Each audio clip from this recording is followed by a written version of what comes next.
Olá pessoal, boa noite. 15/12/2022, 19 horas. E aqui estou para dar continuidade ao estudo da obra Psicologia da Gratidão, realizado pelo canal Mood, e eu sou Vitor Antenori Rossi. Estamos no encontro de número 41, capítulo 10.3, Gratidão e Alegria de Viver. Já vamos caminhando aí para o encerramento do capítulo 10.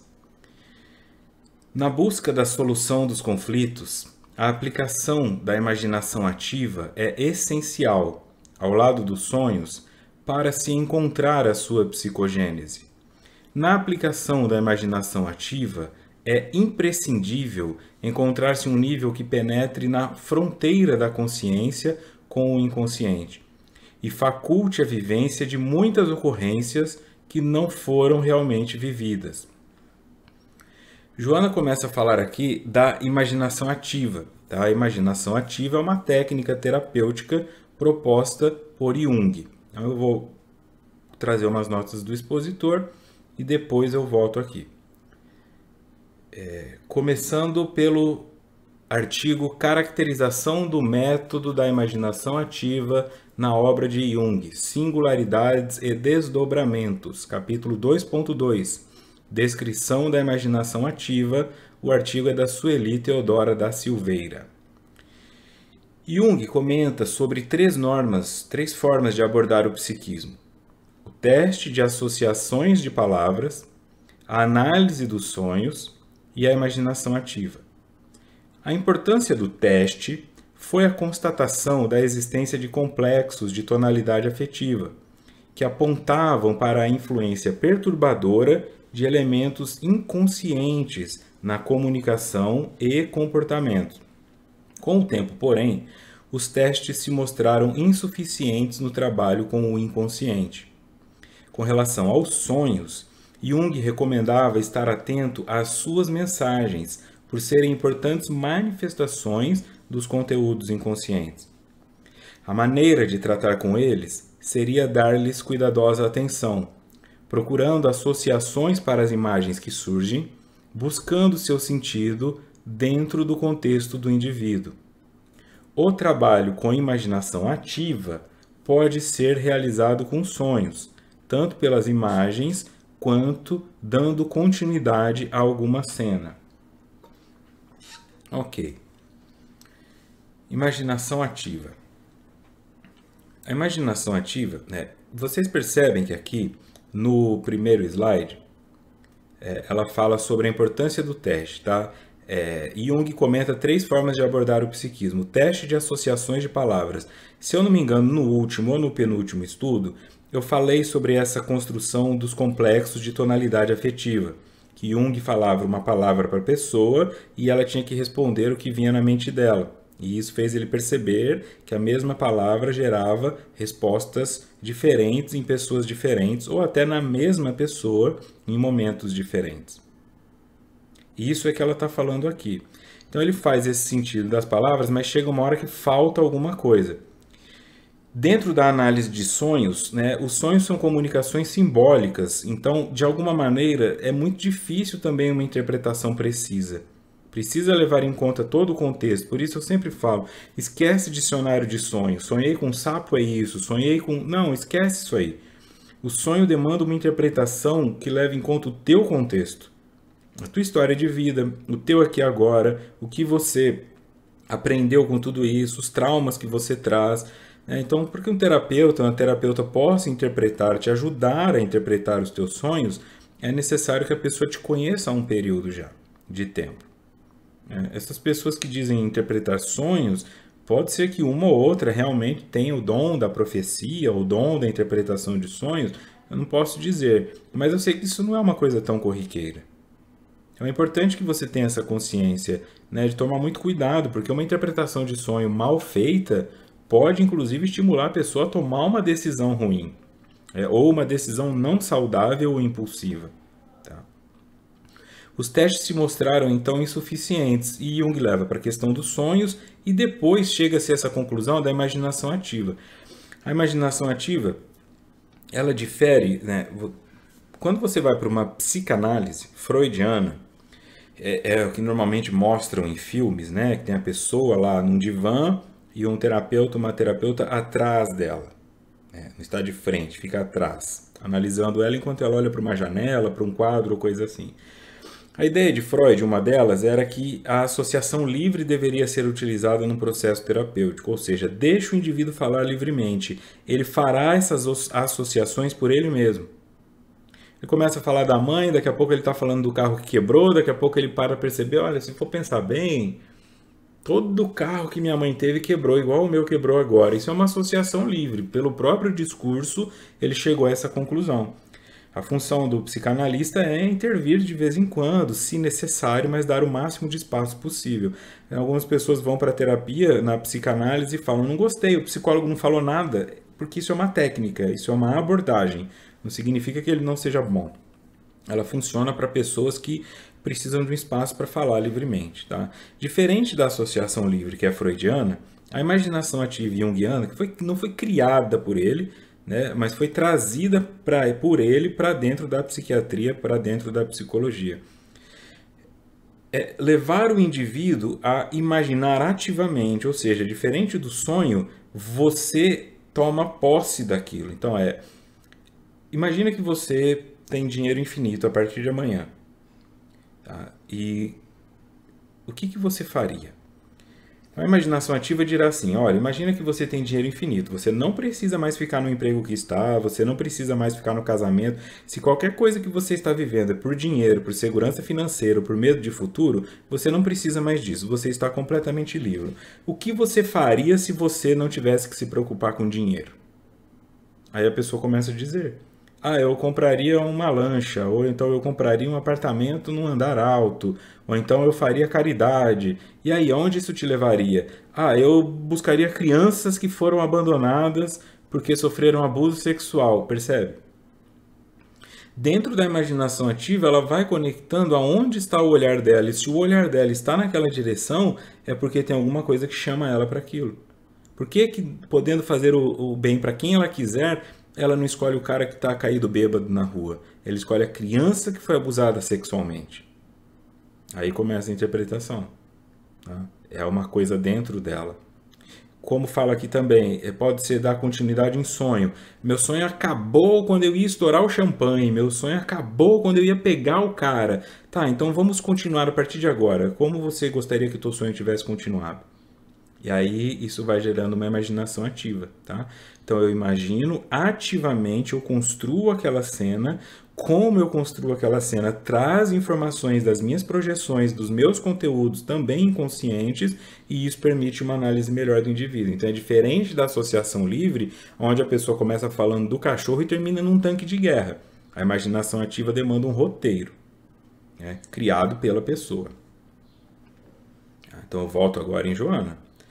Na busca da solução dos conflitos, a aplicação da imaginação ativa é essencial, ao lado dos sonhos, para se encontrar a sua psicogênese. Já disse, psico, mente, gênese, criação.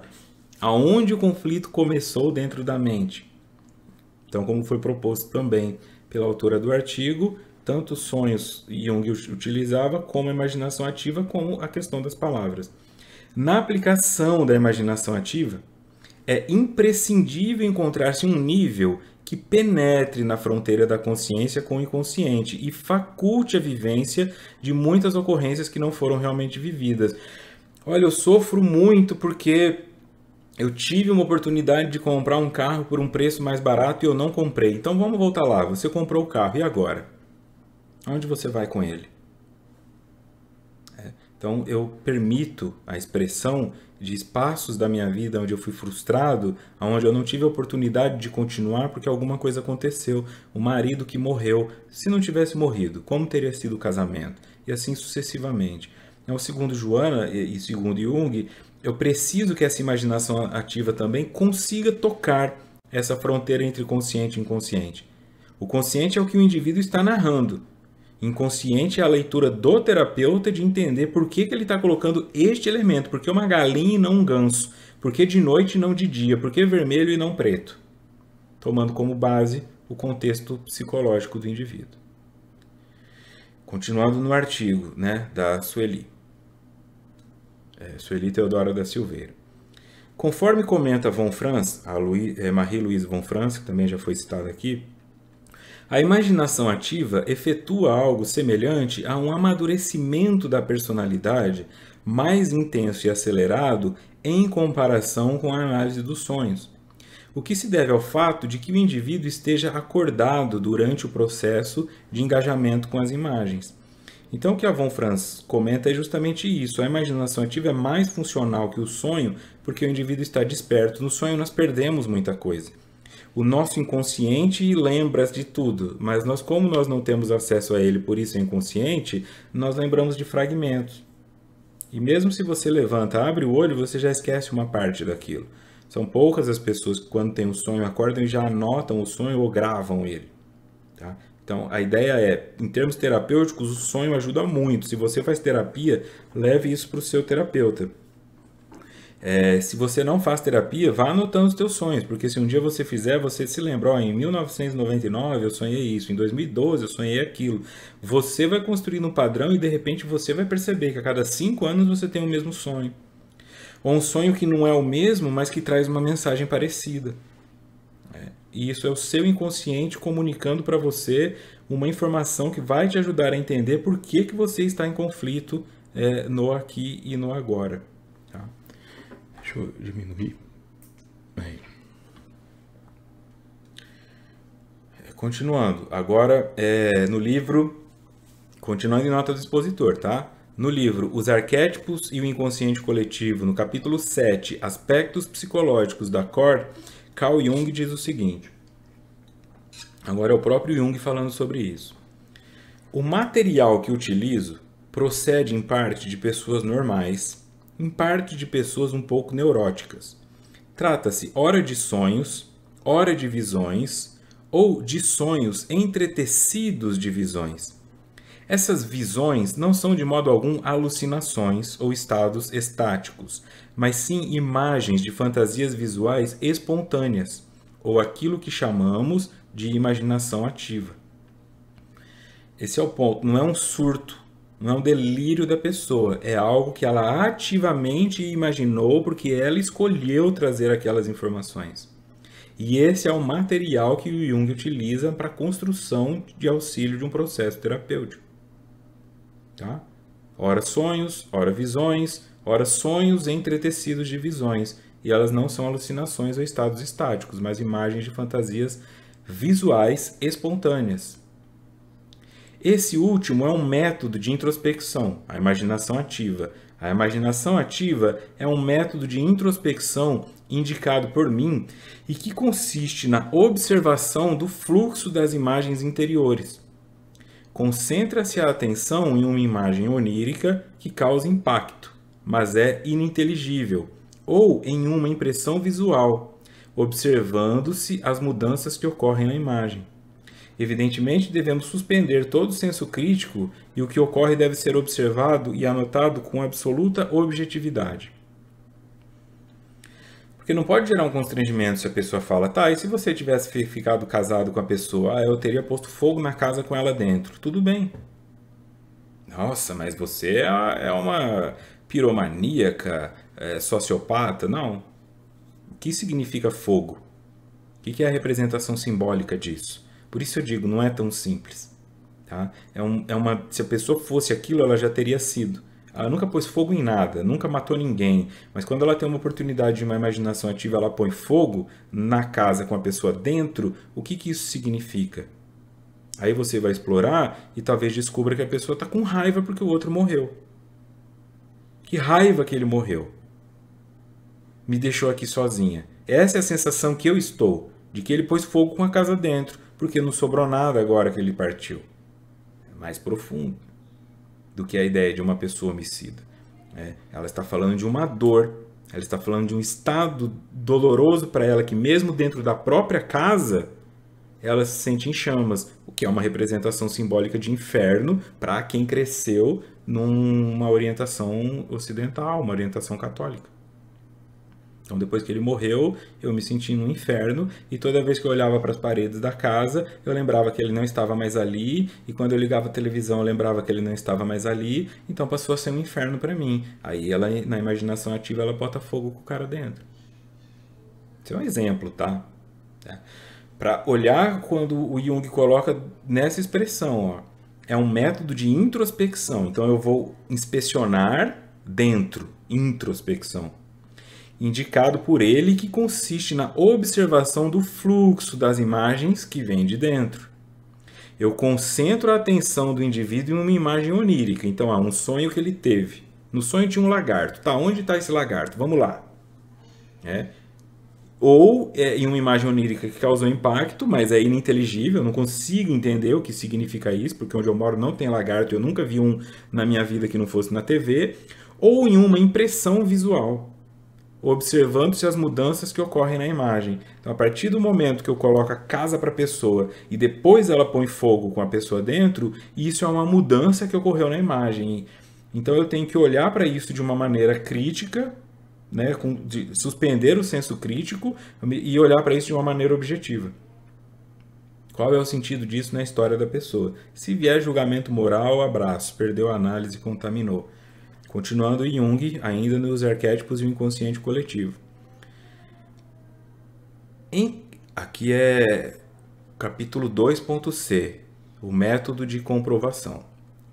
Em casos desse tipo, entregamos ao paciente a tarefa de contemplar cada fragmento de sua fantasia que lhe parece importante dentro do seu contexto, isto é, examinando-o à luz do material associativo em que está contido até poder compreendê-lo.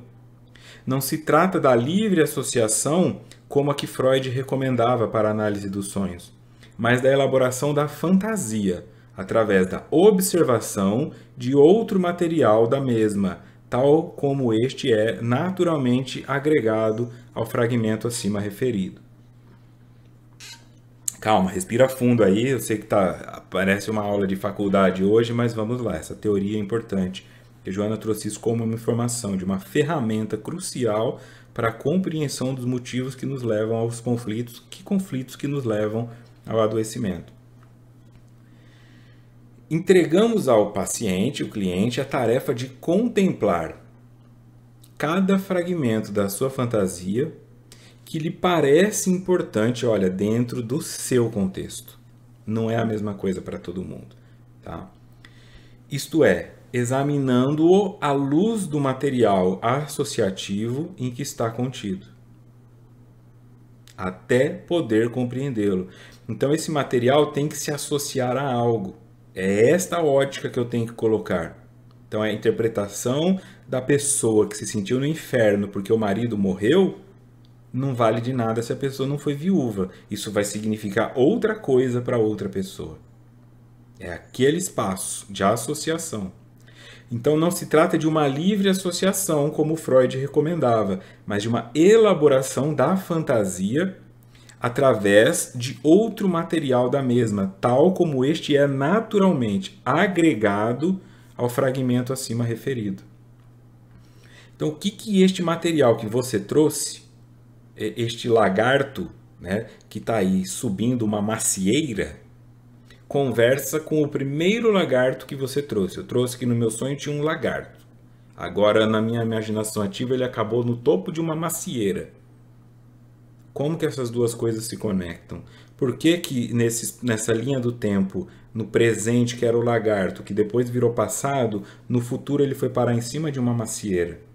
Na casa do meu avô, quando eu era criança, lá no sítio tinha uma macieira. É isso, os processos, compreende? É sobre uma ideia de conexão.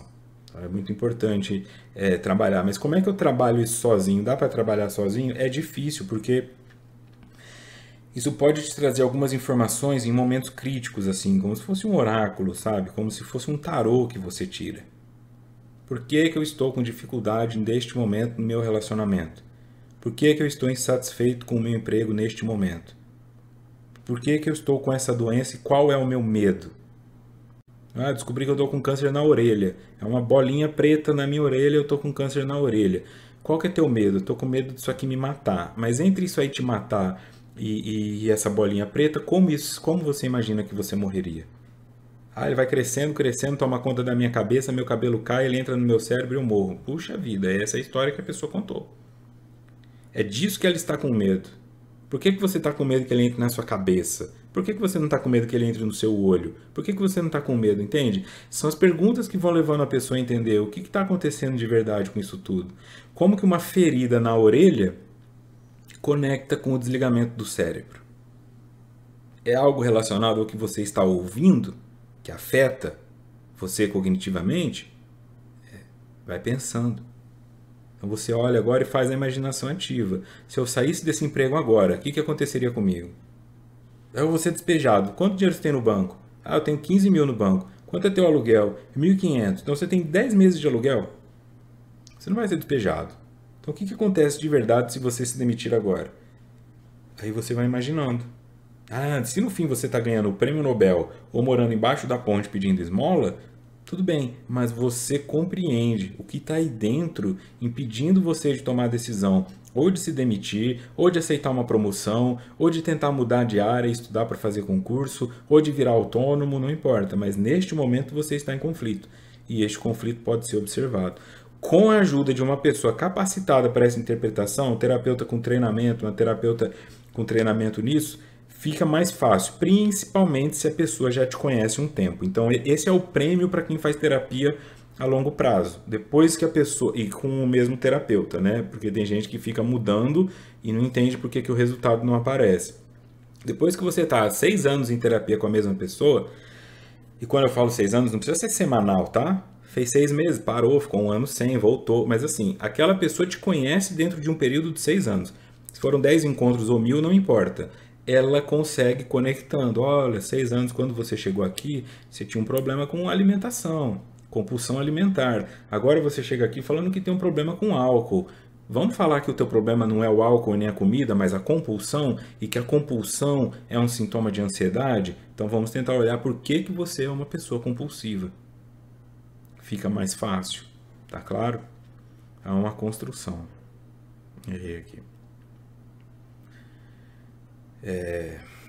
Por aqui. Continuando ainda em nota do expositor, tá?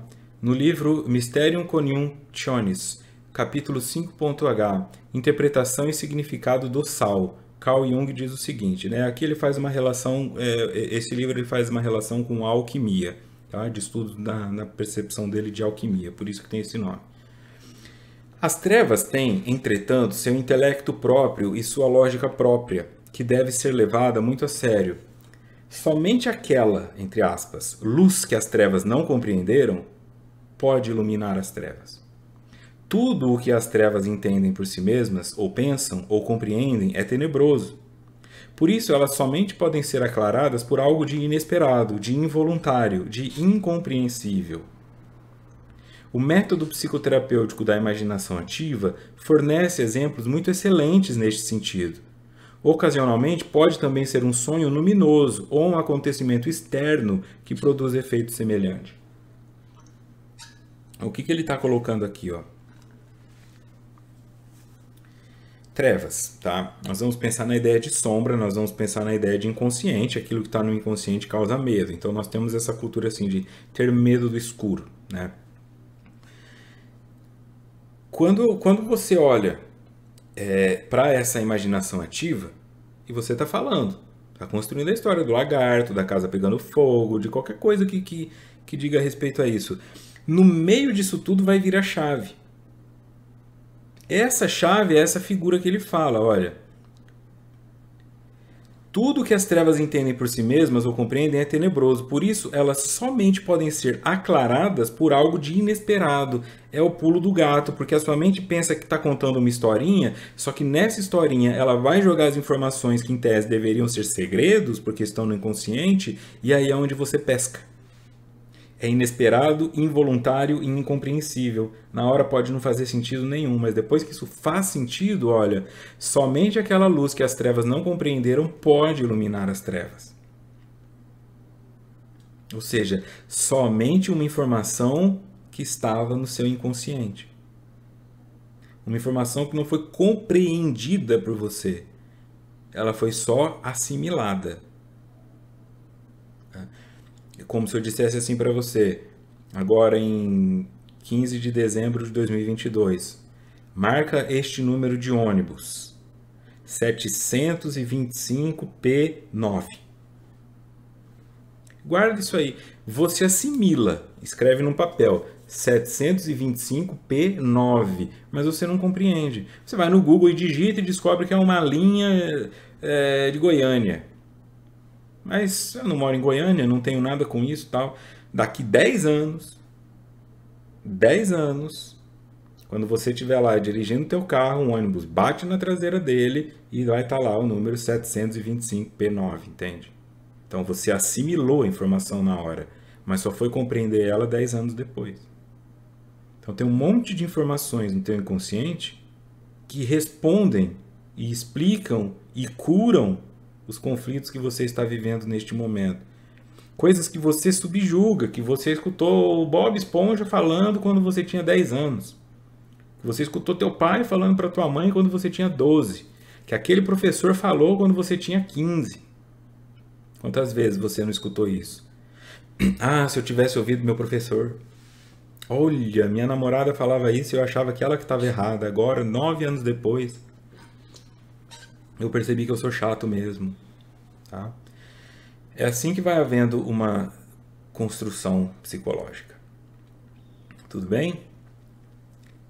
Então, agora sim, voltando em Joana, depois nesse tour profundo em direção ao Jung e a imaginação ativa. Espero que tenha ficado clara a questão da imaginação ativa, o que é e os efeitos que ela produz. Joana, cada indivíduo é o resumo complexo de energias, possibilidades e arquétipos que não foram utilizados. Isso porque um grande número tem caráter prejudicial, conforme a conceituação do ego, que tenta selecionar o que é positivo daquilo que lhe pode ser prejudicial, reprimindo-as imediatamente. Nós somos o resumo complexo de energias, possibilidades e arquétipos que não foram utilizados. Isso porque um grande número tem caráter prejudicial. Não só os arquétipos, mas as possibilidades quanto às energias. Por isso a ideia da imaginação ativa. Onde você está hoje também é uma consequência, um resumo das possibilidades que você teve lá atrás de pegar ou não pegar esse emprego, de ficar ou não ficar com aquela pessoa, de mudar ou não mudar de cidade. E aí você toma uma decisão. Agora isso pode te gerar arrependimento ou gratidão. Que bom que eu vim. Que pena que eu não fui. Você é isso. Toda a sua vida, e neste exato momento você também tem que tomar uma decisão. Enfrento a doença ou me entrego para ela? Continuo no casamento ou saio dele? Mudo de emprego ou fico? Demito esse cara ou aguento mais um pouco? É espaço constante de tomadas de decisões. Tem muitas possibilidades na sua vida agora. De se matar e de se viver. De se drogar e de se curar. E toda decisão que você tomar vai gerar uma consequência naquilo, neste resumo que se tornará de você e de si mesmo. Si mesma. Então essas energias, esses arquétipos que não foram utilizados, porque um grande número tem caráter prejudicial conforme a conceituação do ego. Porque o arquétipo em si, ele é uma forma para todo mundo, com o conteúdo que cada pessoa coloca dentro dele. Tá? Arquétipo, mãe. Mãe.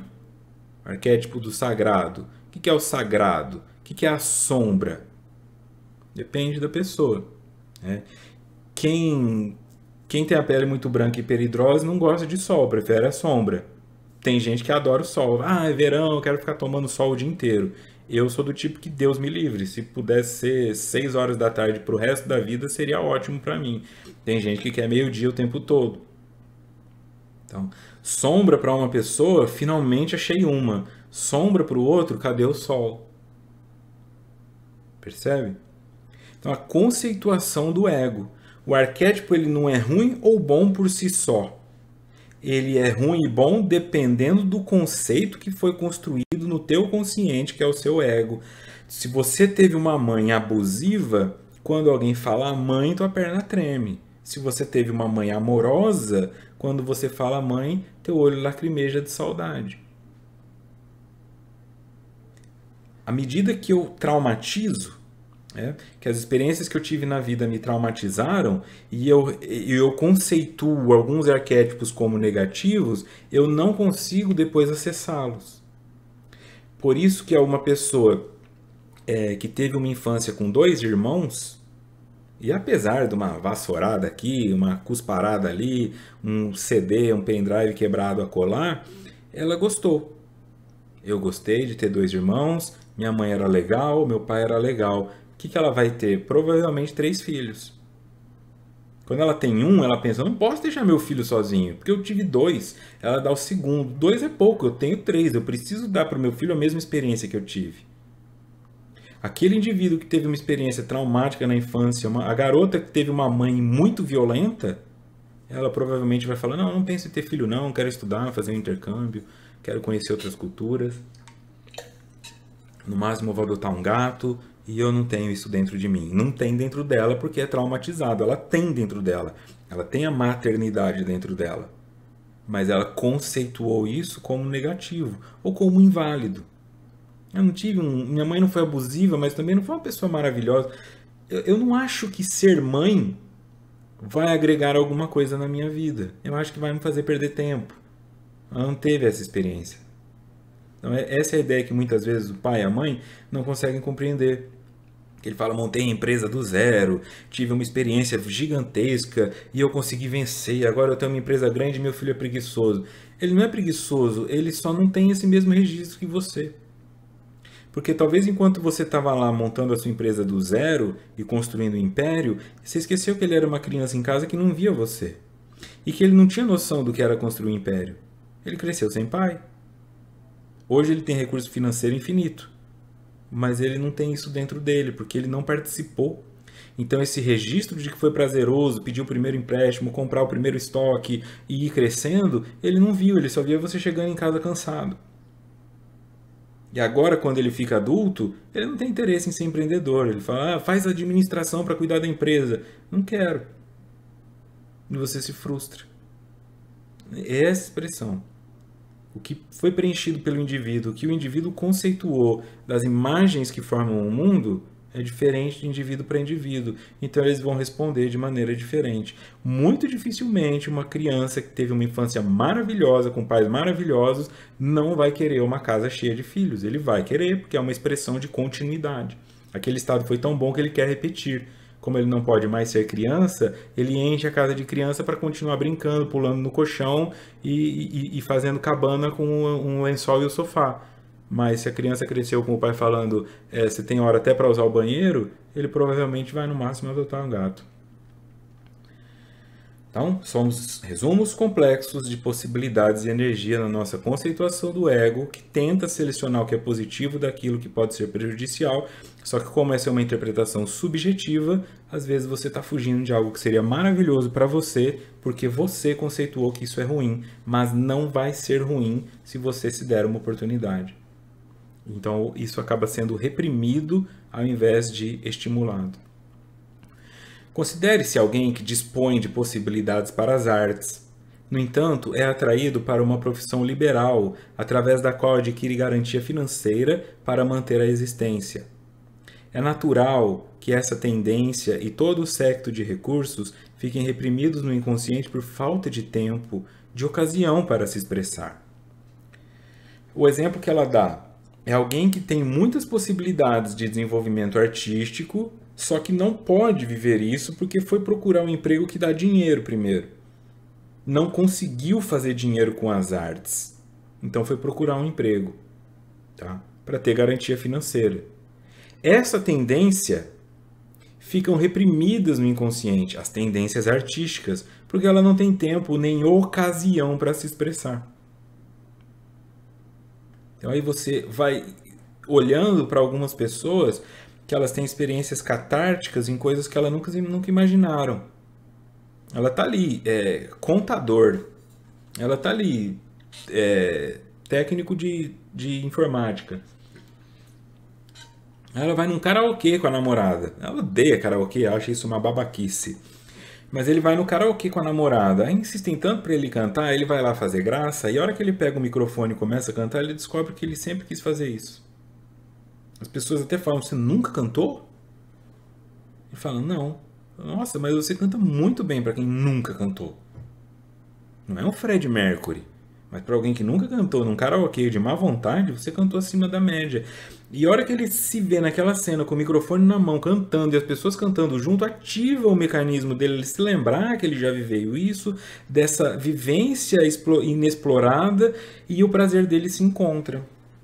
Por isso, tantas pessoas, quando chegam na metanoia, na casa dos 40 anos, essa dita crise da meia-idade, elas mudam completamente o rumo da vida. Porque, em tese, quando você chega neste local, você já tem um pouco de dinheiro para tomar decisões melhores. Com 20 e pouco é difícil, mas com 40 anos também, você já chegou mais ou menos, talvez no platô. Tá, eu tenho dinheiro para fazer uma viagem, eu tenho dinheiro para agora, eu deixo meus funcionários trabalhando para mim, ou vou diminuir minha carga horária, ou virei gerente, virei diretor, então agora é outra rotina. Aí ela encontra espaço para experimentar coisas. Ela faz uma viagem, vai ouvir jazz, ela vai numa micareta, ela vai na Wonderland, na Bélgica. E ali ela descobre o que ela achou que ela nunca teria, quando ela vê um cara lá tocando flauta. Tá todo mundo olhando o cantor que é maravilhoso, e lá no fundo ela vê um cara tocando flauta. Ela ouve um saxofone que é secundário na música, e ela fala, cara, olha que maravilhoso o saxofone. Quando ela volta para casa, ela compra um. Isso estava dentro dela, mas foi reprimido. Então, se é difícil para você levantar da cama, se é difícil para você fazer o que você faz, se você tem essa consciência de que está fazendo só pelo dinheiro e às vezes até se sentindo prostituído, prostituída, de o único prazer que eu tenho é quando eu recebo o salário, porque esse é o prazer da prostituição, né? Dá prazer para o outro e no final recebe o dinheiro. Eu dou prazer para o patrão, eu dou prazer para os outros sócios e no final eu recebo só o dinheiro. Isso é uma forma de prostituição psicológica, né? Dá essa sensação. Alguma coisa dentro de você está reprimida, porque não existe ser humano sem talento. Não existe ser humano sem vocação. Não existe ser humano que não se conecte com alguma coisa que existe no planeta Terra. Saltar de paraquedas, natação, stand-up paddle, não interessa. Alguma coisa no planeta Terra é o que você precisa. Alguma coisa vai fazer teu espírito vibrar. E se você ainda não encontrou isso, não é porque não existe. É porque você não encontrou. Assim, é possível viver essas potencialidades de maneira consciente no mundo dos relacionamentos sociais, tanto quanto intimamente no prazer de as realizar de forma simbólica, aplicando os seus recursos na atividade elegida. É possível viver essas potencialidades de maneira consciente no mundo dos relacionamentos sociais, tanto quanto intimamente no prazer de as realizar de forma simbólica, aplicando seus recursos na atividade elegida. Aqui entra a imaginação ativa. Você não pode neste momento fazer isso, eu sei que é frustrante, você queria estar numa praia, então você bota no YouTube sons de praia, fecha os teus olhos e imagina se você estivesse na praia, se o sol está pegando fogo, se não está pegando fogo, se o chão está quente, se tem um espeto de alguma coisa que você gosta, e você experimenta aquilo. As pessoas fazem isso mais do que elas imaginam. Tomando banho, elas estão lá ganhando o Grammy latino, escrevendo um livro, no ônibus, pensando, se eu criasse uma série para Netflix, eu ia ser rica. Olha, puxa, eu queria ter uma ideia legal para um canal. Se eu tivesse um canal, aí eu ficasse famosa, aí me chamassem num programa de televisão. Isso é imaginação ativa. Nós fazemos isso o tempo todo, a pessoa só não sabe o que ela faz. Se você fizer isso com um fundo terapêutico, melhor ainda. É esse sentimento.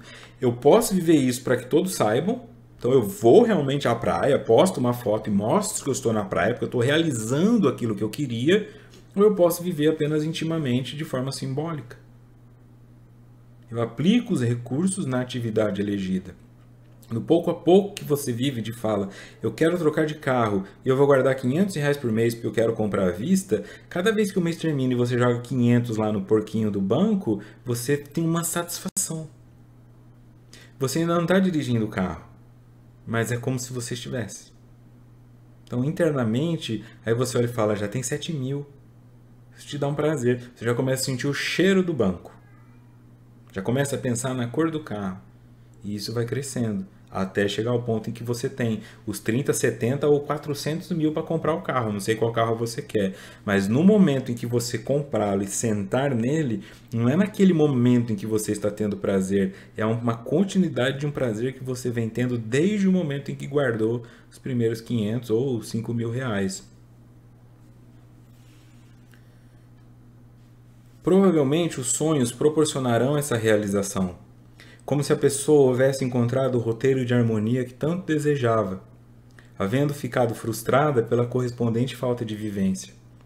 Quando não se consegue a experiência vivida, podem surgir tons de amargura no comportamento feliz, assim como de incompletude, de traumas psicológicos.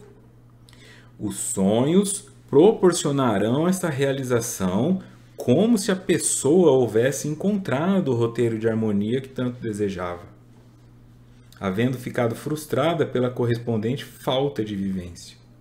Quando eu não vivo aquilo que eu sonho, quando eu não alcanço aquilo que eu busco, eu posso ficar uma pessoa amarga. Amargura é excesso de amargura, é amarga. Não vê doçura na vida. Ah, que chatice de vida, esse ônibus, essa cidade, essa porcaria, essas pessoas, esse planeta, esse universo. Esse eu. Isso que eu me tornei. A casa para onde eu volto. O carro que eu entro. O tênis que eu calço. Entende? É dor. Isso é dor. Como incompletude e traumas psicológicos. E algumas pessoas, por não saberem lidar com esse trauma, roubam. Queria ter aquela bicicleta, queria ter aquele carro, não consegue, fica amargurada, começa a projetar. É culpa do sistema, culpa dos ricos, culpa da pobreza, culpa da minha mãe, culpa do meu pai. Quer saber? Dane-se, tiozinho, dá o tênis aí que é meu, dá a bicicleta aí que é minha, dá esse celular aí que é meu. Não conseguiu lidar com a frustração. A mente foi para um campo psicótico, perdeu o contato com a realidade, foi para um campo sociopata, furtou o outro. Botou uma arma na cabeça de outro ser humano, como se tivesse o direito de fazer isso. Porque não aceita que ele possa estar vivendo aquilo que para ele é só um sonho. E depois que essa experiência é vivenciada e o indivíduo perde o medo, porque não é fácil pegar uma arma e assaltar a primeira vez. Tem que perder um medo também. Ninguém nasce bandido. Eu sou experiente, peguei uma arma na mão, já sei assaltar. Um monte de medo. Depois que ele perde aquilo, quando ele acorda e pensa, estou com vontade de comer miojo, ele vai lá no supermercado e rouba. Puxa, gostei desse celular que passou na TV. Ele vê alguém no ponto de ônibus com aquele celular e rouba. Ele não tem mais expressão de tolerância nenhuma à frustração. Tudo que ele minimamente sonha, tudo que ele minimamente deseja, ele vai lá e rouba. E isso é no campo material e pode ser no campo afetivo. Quando a pessoa alcança esse espaço de riqueza, por exemplo. Ficou famoso. Tá? Ficou famoso. E aí, todo lugar que ele vai tem um monte de mulher gritando. Eu te amo, fica comigo, você é maravilhoso. E aí ele pensa, hoje eu acordei com vontade de uma mulher com a coxa grossa. E, olha aquela ali, ó, vem cá. Fala um monte de coisa pra ela, olha, eu tenho um monte de fãs, mas você é a mais bonita, te achei muito interessante, transa com ela no outro dia, fala, eu acho que eu tava errado, não é nada disso. Hoje eu acordei com vontade de uma loira. E aí a pessoa perde a responsabilidade afetiva e começa também a furtar o outro, só que nesse caso é a pessoa que se entrega. Porque ela confia. É um poder financeiro, social, um poder armado, poder ideológico, de tentar construir um mundo ao seu molde. Eu queria que o mundo fosse socialista, queria que o mundo fosse capitalista, queria que o mundo fosse libertário. Então hoje eu vou para a aula e vou ensinar meus alunos que socialismo é bom, que capitalismo é bom. Eu vou tentar fazê-los ser o que eu quero que eles sejam. Eu não vou apresentar todos e deixar que eles decidam. Eu vou impor para eles a minha religião, a minha ideologia, o time que eu torço. Aí quando a gente fala do bandido assaltando, gera uma conexão, esses bandidos safados. Mas aí quando traz essa informação, a pessoa fala, mas não é bem assim, né? Na verdade, a gente tem que ensinar para o aluno que... É isso. Se gerou tem alguma coisa sua aí. Porque os exemplos que eu dei foram basicamente o mesmo, apenas em cenários distintos. Pegar uma pessoa que poderia se desenvolver ideologicamente num caminho e o poder de professora apontar o dedo para ela e dizer você está errado, e se você pensar assim você é um tonto, que é como ela se sente, minha professora me chamou de burro. Eu dei minha opinião, ela ridicularizou. Assalto. Assalto. É muito comum. E por que a pessoa assalta? Por isso aqui, ó, porque tá amarga. Não realizou os próprios sonhos, é uma pessoa frustrada e aí quer impor aos outros a mesma frustração. Já que ela não deu conta de fazer, ela quer montar um exército de pessoas que talvez sejam mais competentes que ela para que o sonho dela seja realizado. Professora com aluno, o pai com filho e assim sucessivamente. É muito comum, numa vivência pela imaginação ativa, sentir-se que teria sido ideal que a vida houvesse tomado outro rumo. Encontram-se pessoas que têm uma vida acomodada, abonada pelos recursos financeiros, uma família bem estruturada, cumpridoras dos deveres e, apesar disso, são sempre levadas a devaneios da imaginação, vivendo outras condutas que lhe dão alegrias. É a ideia da pessoa que ela é feliz, ela tem tudo, ela tem a família perfeita, ela está fantasiando com outras coisas. Porque a imaginação ativa é ativa, então ela é idealizada. No teu sonho pode virar um pesadelo, mas a imaginação ativa dificilmente será. A imaginação ativa do indivíduo ele se vê... deixa eu arrumar aqui. Ele se vê saindo da concessionária com um Bentley novo. Um carro caríssimo. Ninguém pensa, e eu tô saindo com o carro e a hora que eu ponho ele na rua, um caminhão bate na frente dele e eu ainda não paguei o seguro. Quem que vai imaginar isso? A maioria vai pensar, vou sair com ele, as pessoas vão olhar para mim, o vento batendo no cabelo. Ninguém imagina isso. A primeira acelerada que eu der, como eu não sei dirigir um carro tão potente, eu capotei ele no canteiro. É fácil ser gostoso na imaginação ativa. É fácil viver um relacionamento bonito com uma pessoa que você acabou de conhecer porque você idealiza tudo.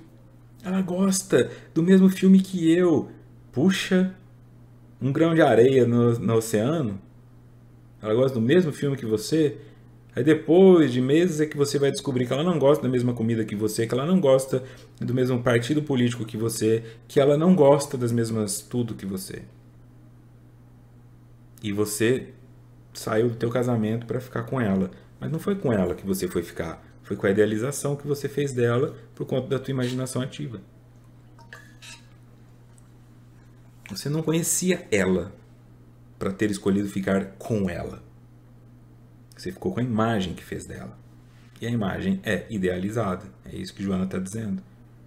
Quando nós temos que imaginar alguma coisa, nós tendemos a imaginar sempre o melhor cenário. E se não for o melhor cenário, é o pior, que é o melhor do avesso. Raramente é mediano. Tá? Na vida passada, eu fui o camponês que pegava água no poço, um dia escorreguei na lama e caí dentro do poço e morri. Ninguém é esse cara. Ou é rei, ou é o cavaleiro, ou é o mago, ou é o vilão, mas ninguém é o cara que escorregou e caiu no poço. Então essas pessoas que têm a vida acomodada, abonada por recursos financeiros, ricas, família bem estruturada, ainda assim ficam devaneando, idealizando outras coisas. É perfeitamente lícita e ética a vivência, mesmo que através da imaginação ativa. Dessas aspirações não realizadas. Não são prejudiciais. Há, sem dúvida, exceção. Porquanto constituem estímulo para o prosseguimento da existência no labor eleito como mais produtivo. Um campo que explora muito isso é o campo da pornografia. Qualquer coisa que você imagine em termos de sexualidade, você encontra. Talvez em outras áreas você não encontre tudo isso. Eu quero no YouTube ver o vídeo de uma pessoa fazendo isso e aquilo, pegando a última laranja do pé no outono. Talvez você não encontre. Mas qualquer outra coisa que você disser de pornografia, eu quero duas pessoas tendo relação sexual, enquanto uma terceira corta a unha na poltrona assistindo. Vai ter. porque é um campo de expressão. É uma energia, é um investimento, é uma indústria bilionária. Eles produzem tudo. Se esses recursos todos fossem voltados para a produção de conteúdos que nos fizessem viver outras realidades, nós cresceríamos mais. Mas hoje você já encontra no YouTube, por exemplo, eu quero saber como é dirigir em Dubai. Tem lá. Dubai 4K. Você digita Dubai 4K. Qualquer cidade que você digitar um pouquinho maior, tá? Pode pôr Taubaté, pode pôr Mossoró, pode pôr Abadiânia, qualquer coisa. Vai ter o pessoal que faz aquele vídeo onde ele vai lá onde a cidade começa, na rodovia, e filma. Sem som, sem nada, assim, só o som ambiente do carro. Então é como se você estivesse dentro do carro, entrando na cidade, pega o trânsito, para no semáforo, passa pelo Açaí, passa pelo Pastorinho, e aí a pessoa vai construindo aquilo para ter o prazer e a sensação de dirigir em Dubai. Isso é imaginação ativa. Hoje você consegue realizar isso. Qualquer cidade que você quiser a sensação de dirigir um carro, e se você ainda tiver, né, realidade virtual, melhor ainda. Dirige Monte Carlo, dirige Barcelona, com a sensação do motorista, não do drone nem do turista. Então, por que uma pessoa faria um vídeo desse? Porque sabe que isso vende. Isso vende porque as pessoas se imaginam. Queria dirigir um carro na orla de Miami. Você pode fazer isso no YouTube. Então não é ruim, porque te motiva, te dá uma força. De um dia talvez você pense, eu fiz isso no YouTube em 4K, agora eu quero fazer isso um dia na vida real. E quando eu estiver dirigindo de carro lá na orla de Miami, eu vou lembrar daquele Taco Bell que eu vi quando eu estava assistindo no YouTube. Como se fosse um lugar familiar para mim, mesmo que eu nunca tenha ido. Inúmeras vezes a gratidão insinua-se no comportamento dos indivíduos que, por falta de hábito, por timidez e constrangimento, não se encorajam a expressá-la, reprimindo-a injustificadamente, que ela conecta isso tudo com a gratidão. A gratidão vem como um comportamento de insinuação, inclusive na ideia de imaginação ativa, mas a pessoa não inclui isso. Então, ok, saí com o meu Bentley da concessionária, vou dirigindo, o que o indivíduo pensa? Agora eu vou pegar esse carro, na imaginação ativa, agora eu vou pegar esse carro e vou dirigir até a casa da minha professora da primeira série que me ensinou a tabuada. Porque foi graças a ela que eu consegui comprar esse carro hoje. Raramente alguém vai fazer isso. Tem essa compreensão. Nós ficamos felizes pela conquista, mas nos esquecemos da primeira pessoa que lá atrás nos ensinou a andar, a escrever, a contar e tudo mais. Todos esses recursos intelectuais que você usa hoje no seu trabalho, seja matemático, ou seja da língua portuguesa, isso vem de alguém que te ensinou. De uma forma carinhosa, que não te traumatizou, por isso permitiu que você aprendesse. Mas no momento em que você ganha na loteria na imaginação ativa, dificilmente você vai lá dar uma casa para essa pessoa. Como a gratidão necessita do combustível do amor para poder atingir o seu grau de completude, a pessoa deve exercitar a imaginação ativa, vivenciando em todas as situações da sua existência, expressando-a intimamente, oferecendo-a com sorrisos silenciosos, sendo útil à comunidade que começa na intimidade da família, mediante os esforços para manter a gentileza e o carinho em qualquer circunstância. Qual que é a proposta de Joana aqui? Que você exercite a sua imaginação ativa para comprar o carro importado ou para viajar para onde você quer. Mas de vez em quando também exercite a sua imaginação dando comida para um morador em situação de rua. Exercita você indo curar um cachorro com sarna. Exercita você indo dar um abraço para um idoso num asilo. Começa a imaginar fazendo caridade. Começa a se imaginar sendo carinhoso e caridoso. Imagine esse espaço. Mesmo que seja coisa simples, imagina eu com o meu carro e tem uma pessoa lá na faixa de pedestre e eu paro para ela passar. Imagina. Pelo amor de Deus, imagina, porque eu como pedestre não aguento mais. Achar que eu vou morrer toda vez que eu tenho que atravessar a rua ou pedir desculpa para os motoristas porque eu tenho que atravessar. Faz um treinamento. Em todos os sentidos. na alimentação. Eu quero parar de comer carne. Então você imagina lá brincando com uma vaquinha, com um bezerro. Imagina você passando a mão na cabeça dela. Imagina você olhando no olho dela. Vai construindo coisas que positivamente vão te melhorar no sentido moral e espiritual. Não só coisas que vão te trazer sucesso financeiro ou social. Tá? Ó, oferece sorrisos silenciosos, seja útil à comunidade, incluindo a sua família. Mantenha esses esforços. Vivencie as situações da existência onde você pode fazer o bem para o outro na sua imaginação ativa. A fé adquire expressão inesperada, capaz de emular o indivíduo a ações mais audaciosas e a atitude mais eloquentes, nunca revidando mal por mal, porque descobre no aparente mal com que lhe desejam afligir um grande bem, pela possibilidade que se lhe desenha de superar a inferioridade moral que sempre reage, agindo com equilíbrio e compaixão pelo outro, o opositor. Então, ao invés de reagir, eu ajo com equilíbrio e compaixão. Ao invés de dar a mesma moeda, a ferramenta importante para essa construção toda é a fé. Ela emula o indivíduo a ações mais audaciosas e a atitudes mais eloquentes. Isso vai te dando coragem de fazer outras coisas. Então coloque a fé até na tua imaginação ativa. Para de pensar pequeno. Se você está pensando em 2, pensa em 3. Se você está pensando no 23º andar, pensa no 30º. Se você está pensando em ajudar um cachorro com sarna, pensa em criar um santuário. É imaginação. Vai para o topo. Vai para o fundo. Não fica no raso. Experimenta sentir a potência espiritual, moral, ou a financeira mesmo, ou a sexual, não importa, o que você precisa nesse momento. Imagina. Isso vai construindo em você uma melhora, vai fazendo de você uma pessoa melhor, e aí, consequentemente, você vai conseguir responder de maneira mais equilibrada e compassiva aos opositores. Nesse capítulo, a fé deve ser sem dúvida racional. Mas também, momento chega em que ela ultrapassa o limite da lógica e entrega-se em totalidade. Assim procederam os mártires de todos os tempos e de todos os ideais. Doaram-se sem quaisquer excogitações, ou seja, sem pensar. Você vai raciocinando pela fé, não vai seguindo o que os outros dizem, você constrói uma fé raciocinada, baseada nos elementos que você trouxe, naqueles que você assimilou, compreende como eles se conectam com o todo, mas vai chegar um momento em que você vai precisar desse algo a mais. E aí não tem muito a razão para explicar por que você faz isso. Você simplesmente faz.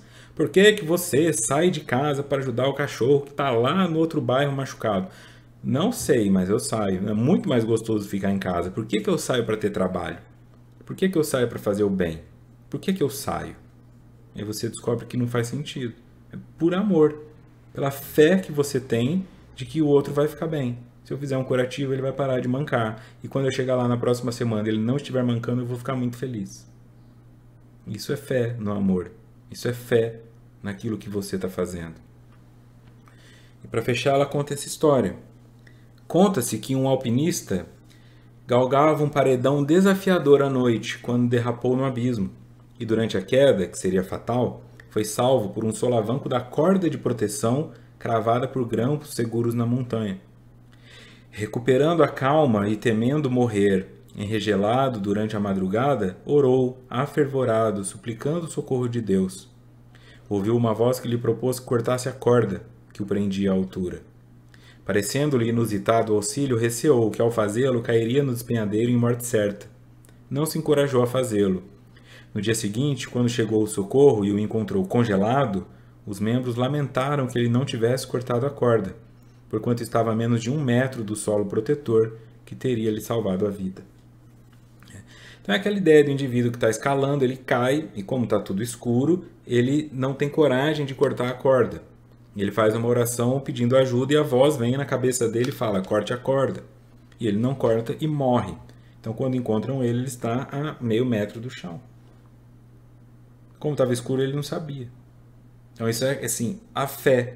Ele tinha fé suficiente para fazer a oração. Essa é a raciocinada. Mas para cortar a corda, que é esse algo a mais, ele não tinha. Então, ele sabia que ele ia morrer congelado. Morto por morto, cortasse a corda. Ele não cortou e morreu congelado. Teria sido salvo. É esse negocinho, né? Esse a mais, que neste momento pode estar te chamando para alguma decisão, que neste momento pode estar convidando para alguma mudança, né? Mas que demanda um ato de coragem. Você não vai conseguir ter certeza que vai dar certo. Você vai precisar arriscar um pouco, levando como base teus talentos, tua construção como ser, teus potenciais e tuas limitações. Então, quem tem autoconhecimento tem mais coragem. Quem não tem autoconhecimento tem mais medo. Próximo encontro, dia 17/12, capítulo 11. Gratidão como caminho para a individuação. 17 vai ser no sábado, então o estudo volta a ser às 14 horas, tá bom? Esse horário novo é porque eu vou encerrar o estudo até o Natal, beleza? Então, o que eu quero dizer com isso? Que nós vamos fazer estudo agora, esse do dia 15, que foi antecipado, dia 17, depois dia 20, 22 e por fim no dia 24. E aí nós encerramos o estudo deste livro. Grande abraço e muita paz.